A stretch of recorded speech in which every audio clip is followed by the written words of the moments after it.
Crucial changes to the Union Cabinet. Piyush Goyal will get additional charge of the Finance Ministry. Aditi Fadnis of Business Standard joins us. Aditi, appreciate you joining us.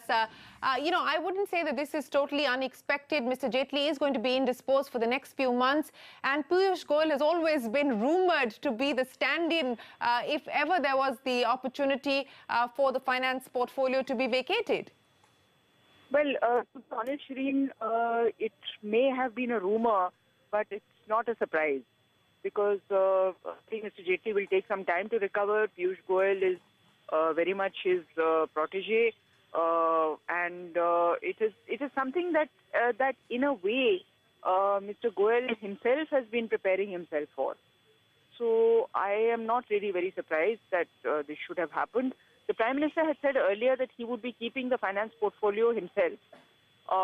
But apparently, I think it's too onerous a responsibility and too many things are going on, and it's very difficult for a Prime Minister to also be a finance minister, given all that is going on in the finance ministry.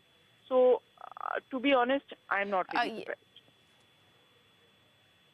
Yeah, as I said, that I don't think any of us are surprised by the decision or the choice that the Prime Minister has made to put Piyush Goyal in charge of the finance portfolio while Mr. Jaitley is away recovering from that kidney transplant.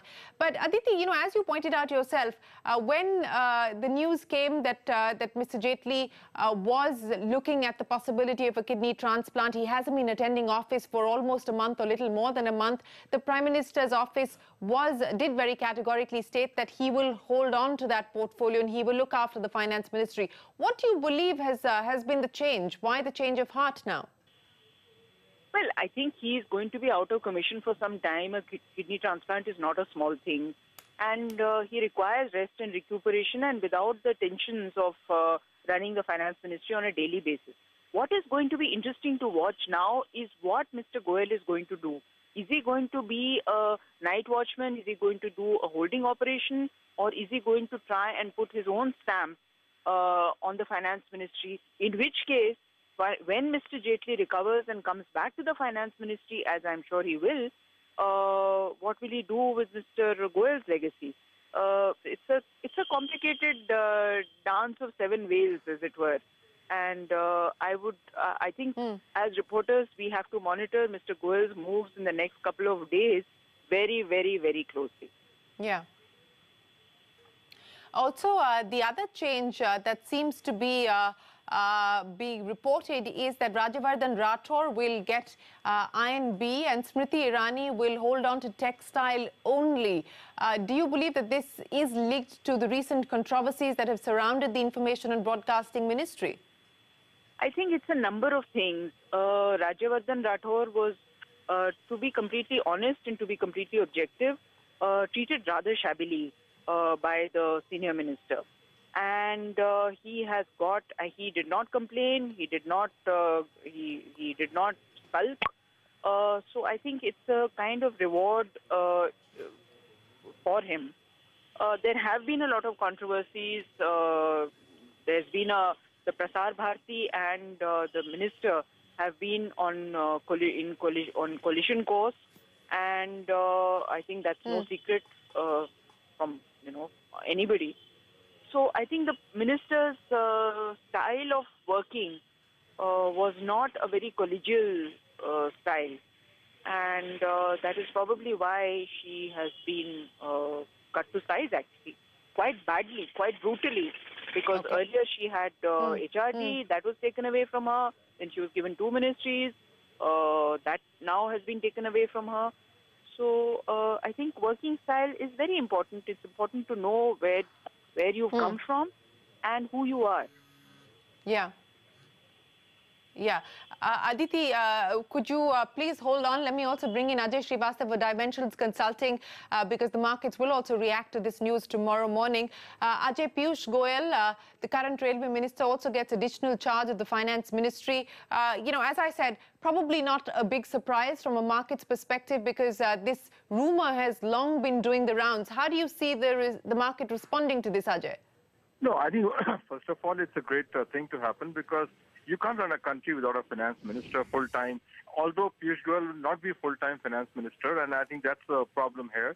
But I think by and large, what's also going to happen, Shireen, is there'll be a lot of political realignment of the finance ministry policies. I think you will see a straight implication that you will see a lot more accommodative stance vis-a-vis fiscal side of the thing. Lot more softs will come out now because whatever is good and bad, Mr. Jaitley was holding on to fiscal prudence as the number one thing. Mr. Piyush Goyal comes in election year, has to be more aligned. So I think there's a clear signal as well that fiscal will be now a little bit more loosened up compared to what it was. I think it's a very clear signal. And unfortunately, not having a full finance minister will have its own implications. But by and large, it's good somebody's filling in. He's part of the political caucus, so he has the ear of the Prime Minister. To that extent, policies will not suffer. But I think you will see very clearly this change will bring fiscal loosening up in the immediate future. Just hold that thought. Let me ask Aditi if she concurs. Aditi, do you concur with the view that we just heard there from Ajay Srivastav? I mean, yes, it is an election year. Yes, Mr. Jaitley so far has stood firm on the path of fiscal consolidation. Do you see fiscal looseness now in light of this development? Well, I think some amount of loosening of this is inevitable, and I'm sure had Mr. Jaitley continued, he would also have done that. So I don't think it's peculiar to Piyush Goyal. The question really is how long is Piyush Goyal going to be, and whether he is going to be in place till the next vote on account is presented, or what. I mean, we are really in the dark about all that. The daily work, the tedium of day-to-day, bank issues and issues of recalibrating the economy and keeping in touch with the Prime Minister's ideas on what we should, how the economy should shape up. All those are also things which need to be done. My own feeling is that Mr. Goyal will be will rule with a very light hand until he gets a signal about which way to go.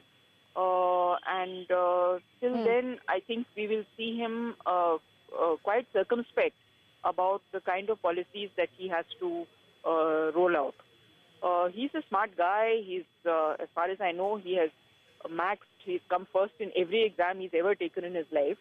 So that makes him somewhat self-confident as well.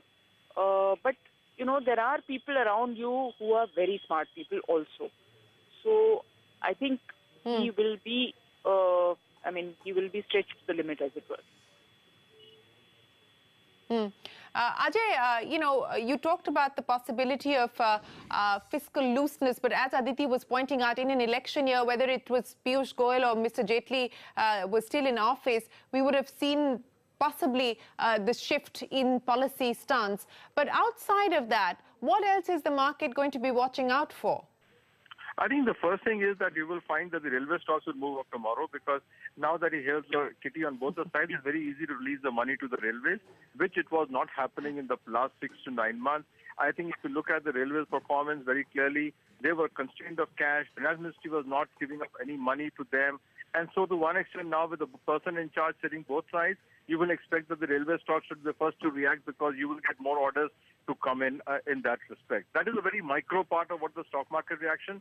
But I think tomorrow's reaction is more, this will not be the big change. The tomorrow's reaction will more come from what happens to Karnataka, Shireen, because if that's a result which is a so-so result, it will have its own implication. But this holding off action, let's be honest, it's 9 months to the election, 1 year to the election, which means 6 months of effective governance. Yeah. And he's also the treasurer of BJP to that extent. So there are lots of roles intermixed in his appointment. And this gives a chance to Congress to, of course, up the ante on the issues they have raised about him personally. So it's going to become more vituperative environment, because this is like a lightning rod now, that there was an allegation made by the opposition party just now. He's become the finance minister. So you will see all those things start to play out in the next day or two. Aditi, that's an interesting point that Ajay makes. One, in terms of the different roles coming together when it comes to Mr. Goyal, ahead of the 2019 elections, finance, treasurer, and of course, crucial portfolio like the railways also. And secondly, the point that Ajay was making on the charges that have been leveled against him, charges that the opposition is now taking forward as well. But that clearly doesn't seem to have weighed on the mind of the Prime Minister in any fashion. Well, I'm not sure if it weighs or it doesn't weigh, but the fact is those charges are there out in the open and Mr. Goyal hasn't said a word about them. So I'm afraid he has to make his position very clear. Why did he sell a company with almost no assets? And what was what did those who bought the company get in return? These are questions that the opposition is going to ask, and he has to clear the air. If the Prime Minister is obsessed about one thing, it is that no charges of cronyism must be brought against his government. So frankly, you have to be in the finance ministry, you have to be Caesar's wife. And at the moment, charges have been voiced. How quickly Mr. Goyal, without losing his temper, as he's prone to do, clears up those charges factually and dispassionately is what we'll watch. All right. Aditi Fadnis and Ajay, appreciate you joining us on the developing story. It is now confirmed Piyush Goyal gets additional charge of the Finance Ministry. Smriti Irani loses Information and Broadcasting, will remain Textile Minister, and Rajavardhan Rathore will be the Information and Broadcasting Minister.